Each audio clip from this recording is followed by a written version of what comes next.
Hey everybody, what's going on? Favorite vlogger. Happy Friday. Happy you. Happy Noodle. However else you want to say it. It is finally Friday. TGIF. I am officially, as you can see, I'm home. Technically, I did go to school today, but we didn't do absolutely nothing. Okay, I'm lying. We played Pack-a-Lite and then we attempted to watch a movie, but that didn't happen. So I basically brought my ass home. Reasons because I'm super tired. Had a rough night last night. I think my kid, as a matter of fact, has something that my wife has. With this, it's not a dry cough, but it's like a contagious cough. It's just constantly, and she coughed pretty much all through the night. And I'm the type that I don't feel secure going to sleep knowing that my daughter is coughing and she's not resting peacefully. So if I look very tired and disheveled and everything, I apologize because I am ridiculously tired. Okay, but moving on. Basically, this is, as you can see from the title, the third part of USA and Denmark. And this time I actually have my phone with me, so I have all the questions right here in front of me. Pierre wanted to know, it's like, I'm moving to Copenhagen. Want to know what are some of the hot spots and popular joints to visit. Thanks. Pierre, when I was in Copenhagen, I was only there for like 2 years. I was in '07 to like '09, a little bit into '10 before we moved here into ULED. But the popular spots I can tell you right off the bat, it depends on where you're going to be at. Obviously, if you're in like central Copenhagen, I can tell you to go check out where the royal family lives. That's always super awesome to check out. You can go stand next to the guards. As long as you don't touch them, then you're fine. But I remember somebody, I think my wife was making a cracking a joke, like go ahead and touch him or something like that. No, don't touch him. Don't do it. You can stand right next to him, put your finger up there like that, but don't touch him. Um, Obviously, they have the big tower. I can't remember the name of it, but you can pretty much see over the entire Denmark. Entire Copenhagen, the city, and everything. It was just super cool view. You can always check the. They have like these boat rides, like I don't know what they're called, but I think they're like just boat tours, and they go past the new opera hall, which is super dope. The opera hall that they just built in Copenhagen is super nice. Check that out. And I think there's tons of other stuff. I just cannot remember off the top of my head. Oh, the Little Mermaid. Obviously, that's something you can always check out as well too. So if you're in Copenhagen and you're in central Copenhagen, like where I was in I think it's like No Bogel or something like that. Check that out. Next person wanted to know what is the difference with the driving in Denmark. Okay, this probably would be a good one. When it comes to purchasing a vehicle, obviously, and this is just my general opinion, I still think the States is a little bit more expensive than Denmark. Mainly because over in the States, I think we have to pay for title and deed.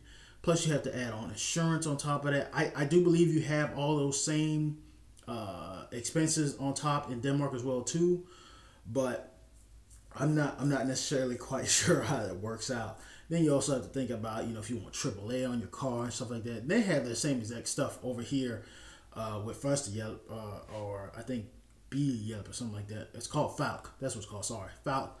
If you get that abonnement, which is a service, you have to pay that on top of that as well every year.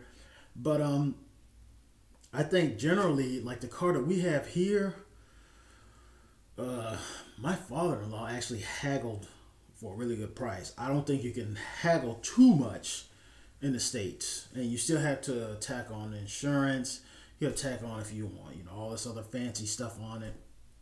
One thing while we're on the subject of, because I think they want to know about traffic. Yeah, they want to know about traffic as well too. I think one day I might actually do this. I might do like a side-by-side comparison about driving here in Denmark, what it looks like, and then driving in the States. Obviously, over here in Denmark, they're really, really butthurt. When I say butthurt, I mean I'm taking it serious. You need to drive the speed limit because tickets around here ain't no joke.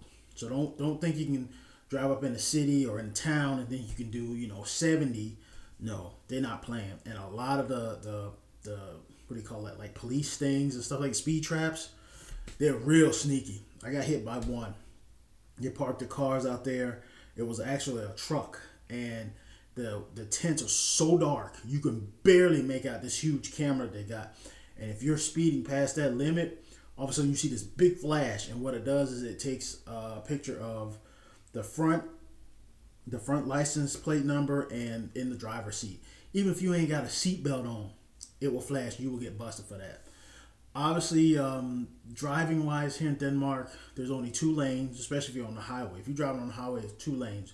You got the slow lane, which is obviously on the right, and then the fast lane, which is on the left. It's exactly like the States, except that the States, especially coming from Florida again, if you get on 95, you got about 4 lanes, and you can cut, zigzag, and do all you. They don't play that zigzag shit here in Denmark, so don't even try it. You may only allow to pass if the lines are separated, which is called overhailing.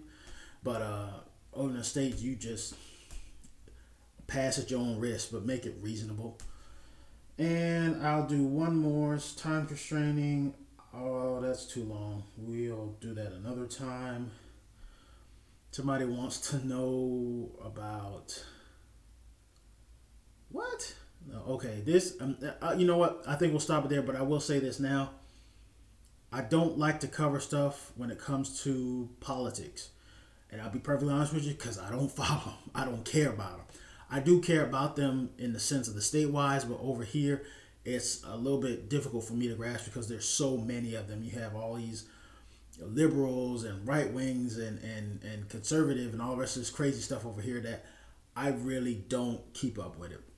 So if you ask me questions about stuff like this guy wants to know about the difference with how I feel about Medicare when the president is saying, it's not free Medicare and all that stuff, I try to stay away from because I really don't want to get involved with it.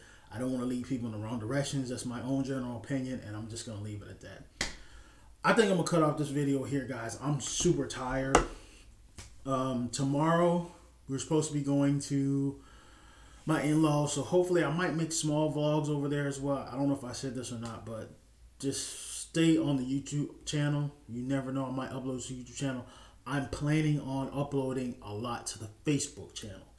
So if you want to see what's going on, go to www. You know what? I will put the link. No, I'll put the what do you call it? URL right here. Go to that, and it's also down in the description. Go to that and make sure you like it, and then you'll find everything you need to know. Okay? Favorite vlogger signing out. I'm gonna take a nap, guys. I will see y'all later. Peace.